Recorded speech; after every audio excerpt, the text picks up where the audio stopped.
રાધનપુર ખાતે જલજીલણી 11મી ભવ્ય શોભાયાત્રા હિન્દુ મુસ્લિમ એકતાનું દ્રશ્ય. પાટણ જિલ્લાના રાધનપુર ખાતે દર વર્ષની જેમ આ વર્ષે પણ જળજીલણી 11મી ભવ્ય શોભાયાત્રાનું આયોજન કરવામાં આવ્યું હતું. શોભાયાત્રા ઠાકોરવાસથી વડપાસર તળાવ સુધી ભવ્ય પાલખી યાત્રા સાથે પ્રસ્થાન કરી હતી.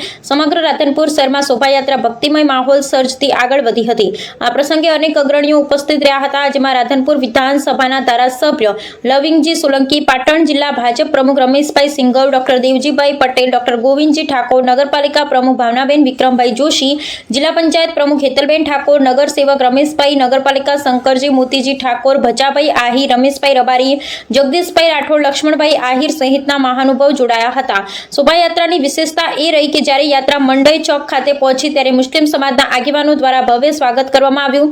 ગુલામભાઈ, નગરપાલિકા બાંધકામ સમિતિના ચેરમેન રેમનભાઈ તથા મુસ્લિમ સમાજના અન્ય આગેવાનો મોટી સંખ્યામાં હાજર રહી શોભાયાત્રાનું સ્વાગત કરી હિન્દુ મુસ્લિમ એકતાનું અનોખું ઉદાહરણ પૂરું પાડ્યું. શોભાયાત્રા દરમિયાન નગરજનો દ્વારા સેવા કેમ્પો પણ યોજાયા હતા, જેમાં ભક્તોને નાસ્તો, ચા, પાણી, ઠંડા પીણાની સેવા આપવામાં આવી હતી. અંતે વડપાસર તળાવ ખાતે ધાર્મિક વિધિ, ભજન, કીર્તન તથા ભોજન સાથે કાર્યક્રમનું સમાપન થયો હતો. મોટી સંખ્યામાં લોકોની હાજરીથી રાધનપુર ખાતે ભક્તિભાવ અને સૌહાર્દનો અનોખો માહોલ સર્જાયો હતો. રિપોર્ટ નાથાલાલ ઠાકોર, રાધનપુર.